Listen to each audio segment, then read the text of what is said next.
This is Kural Media, your trusted source for global news. இது குரல் media செய்திகள்.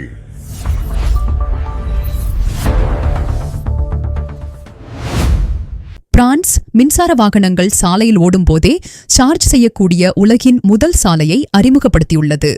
எலக்ட்ரியான், Vinci construction, Gustav ஐஃபல் university மற்றும் Hutchinson ஆகிய நிறுவனங்களுடன் இணைந்து வின்சி ஆட்டோரூட்ஸ் நிறுவனம் இந்த திட்டத்தை உருவாக்கியுள்ளது. பாரிசுக்கு அருகிலுள்ள A10 சாலையில் 1.5 கிலோமீட்டர் நீளமான சோதனைப் பகுதி உருவாக்கப்பட்டுள்ளது. இதில் கார்கள், வேன்கள், பஸ்கள் மற்றும் கனரக லொரிகள் ஓடும்போதே சார்ஜ் செய்யப்படுகின்றன.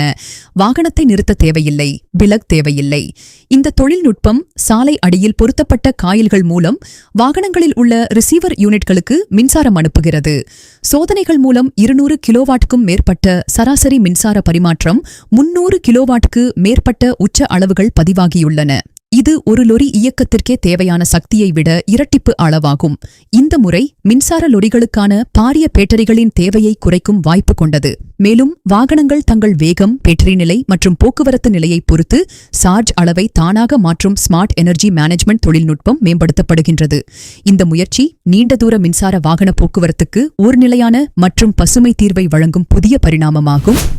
பிரான்சில் உள்ள புகழ்பெற்ற லூவ்ரே அருங்காட்சியகத்தில் நடைபெற்ற நகை கொள்ளை சம்பவம் நாடு முழுவதும் அதிர்ச்சியை ஏற்படுத்தியுள்ளது. இந்த சம்பவத்தில் தொடர்புடையதாக 38 வயதுடைய ஒரு பெண் மீது குற்றச்சாட்டு பதிவு செய்யப்பட்டுள்ளது. இவர் பாரிஸ் நகரின் புறநகர் பகுதியில் உள்ள லா குர்னூவ் என்ற இடத்தில் வசித்து வருகிறார். பிரான்ஸ் போலீசார் கடந்த வாரம் இந்த பெண் உட்பட 5 பேரை கைது செய்தனர். அவர் மீது இந்த திட்டமிட்ட கொள்ளையில் உடன்பாடு மற்றும் குற்றவாளிகளுடன் சதி ஈடுபட்டதாக குற்றச்சாட்டுகள் சுமத்தப்பட்டுள்ளன. தற்போது நீதிமன்ற மஜிஸ்திரேட் அவரை காவலில் வைக்க வேண்டுமா என்பதை தீர்மானிக்க உள்ளார். அதே நேரம் திருடப்பட்ட நகைகளை மீட்கும் பணியில் போலீசார் தீவிரமாக ஈடுபட்டுள்ளனர். இந்த நகைகள் பிரான்சின் அரச குடும்பத்தினருக்கு சொந்தமானவை என்றும் மதிப்பீடு செய்ய முடியாத அளவுக்கு விலை மதிப்புள்ளவை என்றும் கூறப்படுகிறது. சம்பவம் நடந்த நாளில் லூவ்ரே அருங்காட்சியகம் ஒரு நாள் முழுவதும் மூடப்பட்டிருந்தது. அருங்காட்சியகத்தின் முற்றம் வெறுமையாக காணப்பட்ட நிலை பார்வையாளர்களிடையே பெரும் அதிர்ச்சியை ஏற்படுத்தியது. இந்த வழக்கின் விசாரணை தொடர்ந்து நடைபெற்று வரும் நிலையில் பிரான்ஸ் முழுவதும் இந்த சம்பவம் குறித்து பரபரப்பான விவாதங்கள் எழுந்துள்ளன. பாதுகாப்பு முறைகள், அருங்காட்சியகத்தின் கண்காணிப்பு அமைப்புகள் மற்றும் குற்றவாளிகள் பயன்படுத்திய யுக்திகள் குறித்து அதிகாரிகள் தீவிரமாக ஆய்வு செய்து வருகின்றனர். பிரான்ஸ் நாட்டின் பிரபல அருங்காட்சியகத்தில் நடைபெற்ற கொள்ளைச் சம்பவத்தின் பரபரப்பு அடங்குவதற்குள் மீண்டும் ஒரு பெரிய கொள்ளை முயற்சி நடைபெற்றுள்ள விடயம் அதிர்ச்சியை உருவாக்கியுள்ளது. பிரான்சிலுள்ள லியான் நகரில் அரிய உலோகங்களான தங்கம், வெள்ளி மற்றும் பிளாட்டினம் போன்ற உலோகங்களை சுத்திகரிக்கும் பொர்க்குரி லேபரேட்டரிஸ் என்னும் நிறுவனம் அமைந்துள்ளது. நேற்று முன்தினம் அந்த நிறுவனத்தின் சுவரை வெடிகுண்டு வைத்து தகர்த்த சிலர் கட்டிடத்துக்குள் நுழைந்து $13.8 மில்லியன் மதிப்பிலான தங்கம் மற்றும் பிற உலோகங்களை கொள்ளையடித்துள்ளனர். அந்த வெடிவிபத்தில் அந்த நிறுவன ஊழியர்கள் 5 பேர் காயமடைந்துள்ளனர். மக்கள் பார்த்துக் கொண்டிருக்க கொள்ளையடித்த பொருட்களை சூட்கேஸில் வைத்து வெள்ளை நிற வேன் ஒன்றில் அடுக்கி வைத்துக் கொண்டு அங்கிருந்து சென்றுள்ளனர் அந்த கொள்ளையர்கள். இந்த காட்சிகளை மக்கள் வீடியோ எடுத்துள்ளனர். அந்த காட்சிகள் இணையத்தில் வலம் வருகின்றன. இந்நிலையில் கொள்ளைச் சம்பவம் குறித்து தகவலறிந்த போலீசார் கொள்ளையர்களின் வேனை துரத்தி பிடித்துள்ளனர். அவர்களிடமிருந்து $13.8 மில்லியன் மதிப்பிலான அரிய உலோகங்களையும் போலீசார் மீட்டுள்ளனர். இந்த கொள்ளைச் சம்பவத்தில் ஈடுபட்ட 6 பேரை போலீசார் கைது செய்துள்ளனர்.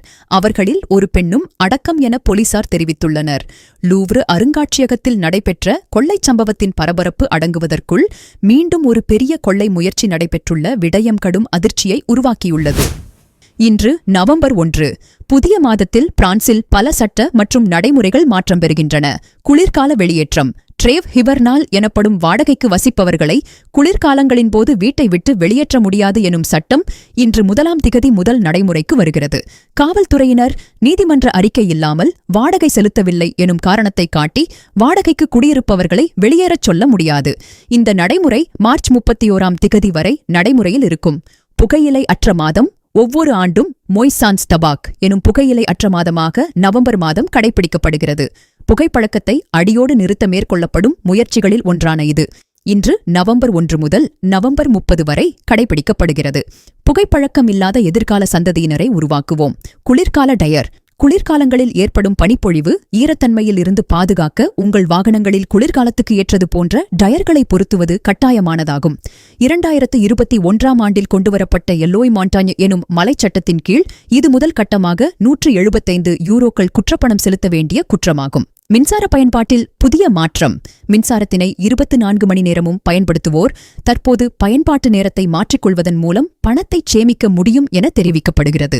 இரவு 11 மணியிலிருந்து காலை 7 மணி வரையுள்ள நேரத்தில் ஏதேனும் 5 தொடர்ச்சியான மணி நேரங்களும், காலை 11 மணியிலிருந்து மாலை 5 மணி வரையான நேரத்தில் ஏதேனும் தொடர்ச்சியான 3 மணி நேரங்களும் என கருதப்பட்டு அதற்கு தகுந்தாற்போல் மின்கட்டணம் அறவிடப்படும் என தெரிவிக்கப்படுகிறது.